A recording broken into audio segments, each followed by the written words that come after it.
सत श्री अकाल बच्चों, क्लास 7वीं लैसन आ गया 5वां मेहनत दा खजाना। ये पढ़ांगे असी अज कहानी। बहुत पुरानी गल है, एक पिंड विच जगजीत सिंह नां दा किसान रहिंदा सी। उसने अपनी मेहनत नाल थोड़े थोड़े पैसे जोड़ के अपने खुद की ज़मीन भी खरीद ली सी।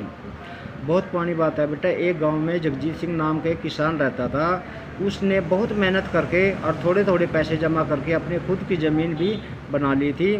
जगजीत सिंह इस गल तो बहुत दुखी रहता सी कि उसके चारे पुत्र कोई भी कम नहीं सन कर दे।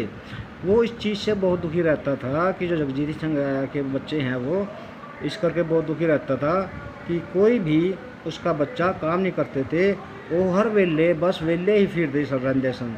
अब वेले फिरते रहते थे। अब वेला जो फिरेगा, जो खत्ते कहते ना बेटा, ये खाली दिमाग शैतान का घर।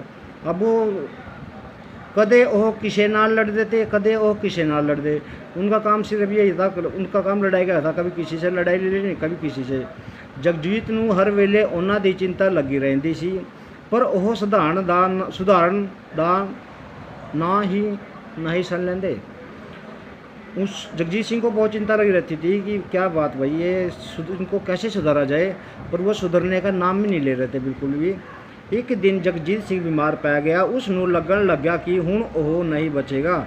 एक दिन जगजीत सिंह बहुत बीमार पड़ जाता है और उसको लगता है कि अब वो नहीं बचेगा, अब शायद उसकी मृत्यु हो जाएगी। बस छेती ही रब कोल चला जाएगा, जल्दी ही भगवान के पास चला जाएगा। मंजे ऊपर पिया उसनों एक तरकीब सूझी। मंजे पर पड़ा हुआ था बेटा, बीमार पड़ा हुआ था वो। उसको एक तरकीब सूझी, एक युक्ति सूझी नूं। उसने अपने चारे पुत्रां नूं अपने कोल बुलाया। सारे पुत्र कोल पहुंच गए। उसने अपने सभी बेटों को बुलाया और सभी बेटे आ गए। जगजीत कहन लगा, मेरे पुत्रो, तुसी तां मैनू मेरे जीवंदे जी कुछ ना दिता, ना कोई सुख ते ना कोई सत्कार। कर मेरे बेटो, तुमने जीते जी मेरे को कुछ भी नहीं दिया, ना सत्कार दिया और ना ही कोई सुख दिया, पर मैं तुहानू कुछ दे के जा रहा हाँ। कहता तुमने तो मेरे को कुछ नहीं दिया, परंतु फिर भी मैं तुम्हें कुछ देकर जा रहा हूँ। चारे पुत्र बड़ी छेती इकट्ठे बोले कि बापू। अब चारों बट्टे थे जो उनसे एकदम इकट्ठे बोलते हैं, बापू जी क्या? जगजीत आखन लग गया, मेहनत दा खजाना। कह रहा भी वो जगजीत ने बताया कि मेहनत का जो खजाना है मैं वो बताने लग रहा हूँ आपको। ओह की हुंदा है? बड़ा पुत्र बोलिया। बड़ा पुत्र बोलता है कि वह क्या होता है? जगजीत कहने लगा, ओह मैं अपने खेता विच दबा के रखिया होया। जगजीत कहता है कि जो मेहनत का खजाना है वो मैंने अपने खेतों में दबा कर रखा हुआ है।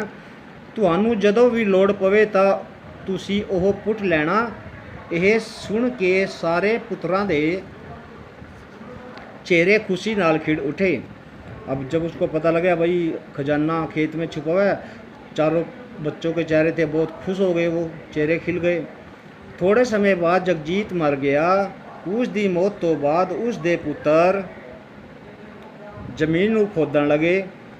थोड़े समय के बाद क्या होता है, जगजीत मर जाता है और उसके चारों पुत्र ज़मीन को खोदने लगते हैं, उस खजाने को ढूंढने लगते हैं।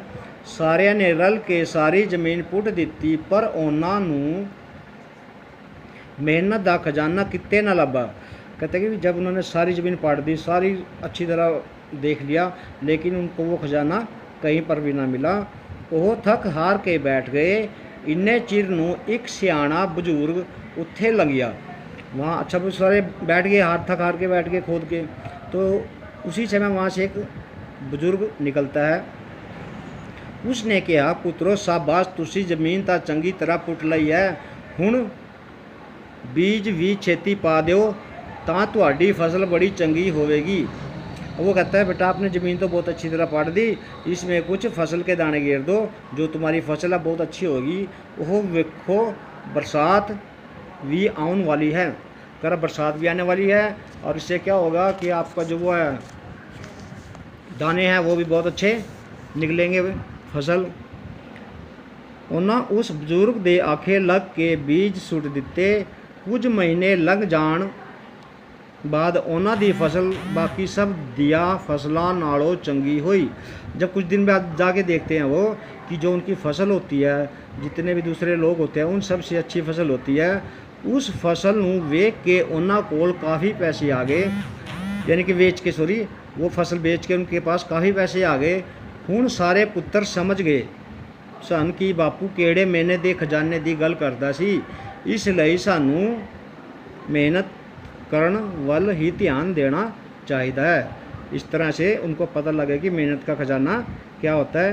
ये नीचे ओके शब्द दिए मैं बेटा, ये आपने करने हैं। वेले, आवारा, आइडल, तरकीब, तरीका, मैथड, सत्कार, इज्जत, रिस्पैक्ट, खजाना, धन दा भंडार, ट्रेजर, खिड़, चमक, बीकेम हैप्पी, खोदन, पुट्टन, टू डिग, बुजुर्ग, ਵੱਡੀ ਉਮਰ ਦਾ ਬੰਦਾ, ਐਲਡਰੀ ਪਰਸਨ, ਬਰਸਾਤ, ਮੀਂਹ, ਰੇਨ। ਇਹ ਜੋ ਔਖੇ ਸ਼ਬਦ ਹੈ ਇਹ ਤੁਸੀਂ ਬਿਲਕੁਲ ਸਾਫ਼-ਸਾਫ਼ ਕਾਪੀ 'ਚ ਲਿਖਣੇ ਹੈ ਤੇ ਕਹਾਣੀ ਨੂੰ ਵੀ ਯਾਦ ਜ਼ਰੂਰ ਰੱਖਣਾ ਹੈ ਤਾਂ ਕਿ ਆਪਾਂ ਇਹਦਾ ਕੁਐਸਚਨ ਆਨਸਰ ਚੰਗੀ ਤਰ੍ਹਾਂ ਕਰ ਸਕੀਏ। घरों में रहो बेटा, सुरक्षित रहो, stay home, be safe. Thank you, have a good day.